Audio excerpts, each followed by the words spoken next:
सामने हाजिर हूं एक और ऐतिहासिक एवं गौरवमयी किस्सा लेकर।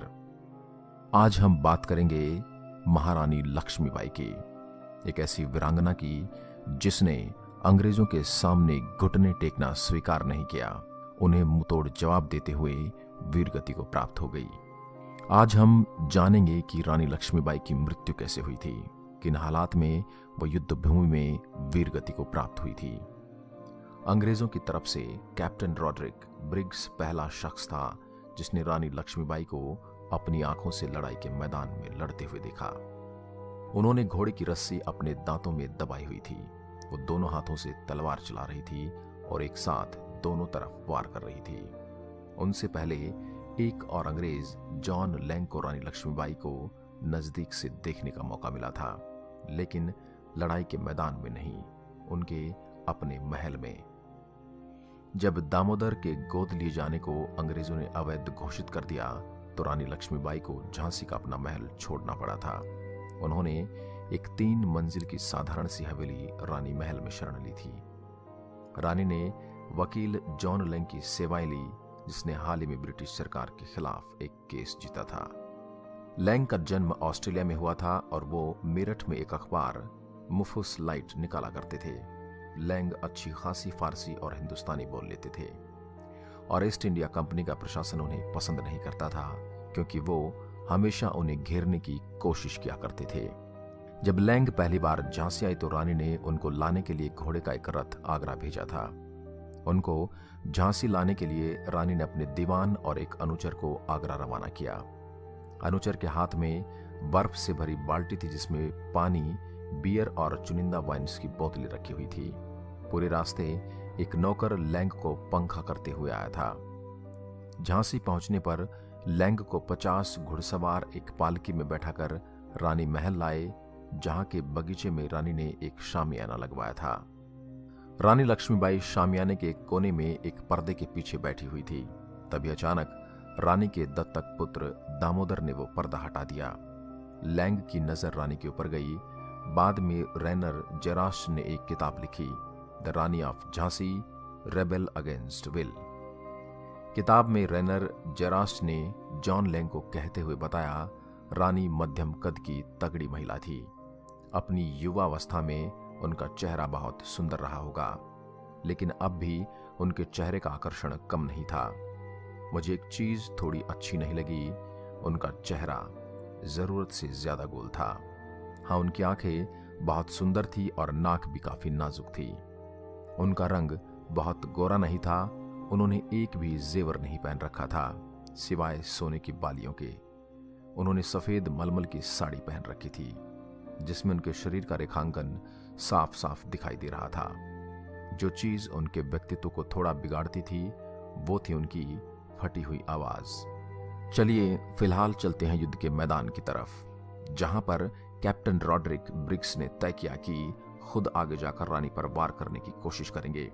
लेकिन जब जब वो ऐसा करना चाहते थे, रानी के घुड़सवार उन्हें घेर कर उन पर हमला कर देते। उनकी पूरी कोशिश थी कि वो उनका ध्यान भंग कर दें। कुछ लोगों को घायल करने और मारने के बाद रॉड्रिक ने अपने घोड़े को इड़ लगाई और रानी की तरफ बढ़ चले थे। उसी समय अचानक रॉड्रिक के पीछे से जनरल रोज की अत्यंत निपुण ऊंट की टुकड़ी ने एंट्री ली। इस टुकड़ी को रोज ने रिजर्व में रखा था। इसका इस्तेमाल वो जवाबी हमला करने के लिए करने वाले थे। इस टुकड़ी के अचानक लड़ाई में कूदने से ब्रिटिश खेमे में फिर से जान आ गई। रानी से फौरन भाग गई। उनके सैनिक मैदान से भागे नहीं, लेकिन धीरे धीरे उनकी संख्या कम होनी शुरू हो गई। उस लड़ाई में भाग ले रहे जॉन हेनरी सिल्वेस्टर ने अपनी किताब recollection of the campaign in Malwa and central India में लिखा, अचानक रानी जोर से चिल्लाई, मेरे पीछे आओ। 15 घुड़सवारों का एक जत्था उनके पीछे हो लिया। वो लड़ाई के मैदान से इतनी तेजी से हटी कि अंग्रेज सैनिकों को इसे समझ पाने में कुछ समय लग गया। अचानक रॉड्रिक ने अपने साथियों से चिल्लाकर कहा, that's the Rani of Jhansi, catch her. Rani और उनके साथियों ने अभी 1 मील का ही सफर तय किया था कि कैप्टन ब्रिग्स के घुड़सवार उनके ठीक पीछे आ पहुंचे। जगह थी कोटा की सराय। लड़ाई नई सिरे से शुरू हुई। रानी के एक सैनिक के मुकाबले में औसतन 2 ब्रिटिश सैनिक जंग लड़ रहे थे। अचानक रानी को अपने बाएं हिस्से में हल्का सा दर्द महसूस हुआ, जो किसी सांप के काटने पर दर्द महसूस होता है, बिल्कुल वैसा ही। एक अंग्रेज सैनिक ने, जिसे वो देख नहीं पाई थी, उनके पीछे से संगीन भौंक दी थी। वो तेजी से मुड़ी और अपने ऊपर हमला करने वाले पर पूरी ताकत से तलवार लेकर टूट पड़ी। रानी को लगी चोट बहुत गहरी नहीं थी, लेकिन उसमें बहुत तेज से खून बह रहा था। अचानक घोड़े पर दौड़ते दौड़ते उनके सामने एक छोटा सा पानी का झरना आ गया। उन्होंने सोचा कि वो घोड़ी की एक छलांग लगाएंगे और घोड़ा झरने के पार हो जाएगा। तब उन पर कोई भी वार नहीं कर पाएगा और कोई भी उन्हें पकड़ नहीं सकेगा। उन्होंने घोड़े में एड़ लगाई, लेकिन वो घोड़ा छलांग लगाने के बजाय इतनी तेजी से रुका कि वो करीब करीब उसके गर्दन के ऊपर लटक गई थी। उन्होंने फिर एड़ लगाई, लेकिन घोड़े ने 1 इंच भी आगे बढ़ने से इनकार कर दिया। तभी उन्हें लगा कि उनकी कमर में बाईं तरफ किसी ने बहुत तेजी से वार किया है। उनको राइफल की एक गोली लग चुकी थी। रानी के बाएं हाथ की तलवार छूटकर जमीन पर गिर गई। उन्होंने उस हाथ से अपनी कमर से निकलने वाले खून को दबाकर रोकने की कोशिश की। एंटोनिया फ्रेजर अपनी पुस्तक द वॉरियर क्वीन में लिखती हैं, तब तक एक अंग्रेज रानी के घोड़े के बगल में पहुंच चुका था। उसने रानी पर वार करने के लिए अपनी तलवार ऊपर उठाई। रानी ने भी उसका वार रोकने के लिए दाहिने हाथ में पकड़ी अपनी तलवार ऊपर की। उस अंग्रेज की तलवार उनके सिर पर इतनी तेजी से लगी कि उनका माथा फट गया और वो उसमें निकलने वाले खून से लगभग अंधी हो गई। तब भी रानी ने अपनी पूरी ताकत लगाकर उस अंग्रेज सैनिक पर जवाबी वार किया, लेकिन वो सिर्फ उसके कंधे को ही घायल कर पाई। रानी घोड़े से नीचे गिर गई। तभी उनके एक सैनिक ने अपने घोड़े से कूदकर उन्हें अपने हाथों में उठा लिया और पास के एक मंदिर में ले आया। रानी तब तक जीवित थी। मंदिर के पुजारी ने उनके सूखे हुए होठों को एक बोतल में रखे गंगा जल से तर किया। रानी बहुत बुरी तरह घायल हो चुकी थी और बहुत बुरी हालात में थी। धीरे धीरे वो अपने होश खो रही थी। उधर मंदिर के अहाते के बाहर लगातार फायरिंग चल रही थी। अंतिम सैनिक को मारने के बाद अंग्रेज सैनिक समझे कि उन्होंने अपना काम पूरा कर दिया है। तभी रॉड्रिक ने जोर से चिल्लाकर कहा, वो लोग मंदिर के अंदर गए हैं, उन पर हमला करो, रानी अभी भी जिंदा है। उधर पुजारियों ने रानी के लिए अंतिम प्रार्थना शुरू कर दी थी। रानी की एक आंख अंग्रेज सैनिक की कटार से लगी चोट के कारण बंद थी। उन्होंने बहुत मुश्किल से अपनी दूसरी आंख खोली। उन्हें सब कुछ धुंधला दिखाई दे रहा था और उनके मुंह से रुक रुक कर शब्द निकल रहे थे, दामोदर, दामोदर, मैं उसे तुम्हारी देखरेख में छोड़ती हूं। उसे छावनी ले जाओ, दौड़ो, उसे ले जाओ। बहुत मुश्किल से उन्होंने अपने गले से मोतियों का हार निकालने की कोशिश की, लेकिन वो ऐसा नहीं कर पाई और फिर बेहोश हो गई। मंदिर के पुजारी ने उनके गले से हार उतारकर उनके एक अंगरक्षक के हाथ में रख दिया। इसे रखो, यह दामोदर के लिए है। रानी की सांसें तेजी से चलने लगी थी। उनकी चोट से खून निकलकर उनके फेफड़ों में घुस रहा था। धीरे धीरे वो डूबने लगी थी। अचानक जैसे उनमें फिर से जान आ गई। वो बोली, अंग्रेजों को मेरा शरीर नहीं मिलना चाहिए। ये कहते ही उनका सिर एक और लुढ़क गया। उनकी सांसों में एक और झटका आया और फिर सब कुछ शांत हो गया। झांसी की रानी लक्ष्मीबाई ने अपने प्राण त्याग दिए थे। वहां मौजूद रानी के अंगरक्षकों ने आनन फानन में कुछ लकड़ियां जमा की और उन पर रानी के पार्थिव शरीर को रखा और आग लगा दी। उनके चारों तरफ राइफलों की गोलियों की आवाज बढ़ती चली जा रही थी। मंदिर की दीवार के बाहर अब तक सैकड़ों ब्रिटिश सैनिक पहुंच गए थे। मंदिर के अंदर से सिर्फ 3 राइफलें अंग्रेजों पर गोलियां बरसा रही थी। सबसे पहले एक राइफल शांत हुई, फिर दूसरी और फिर तीसरी राइफल के शांत होते ही वहां पर सन्नाटा छा गया। अब अंग्रेज मंदिर के अंदर घुसे तो वहां से कोई आवाज नहीं आ रही थी। सब कुछ शांत था। सबसे पहले रॉड्रिक ब्रिग्स अंदर घुसे। वहां रानी के सैनिक और पुजारी के कई दर्जन रक्त रंजित शव पड़े हुए थे। एक भी आदमी जीवित नहीं बचा था।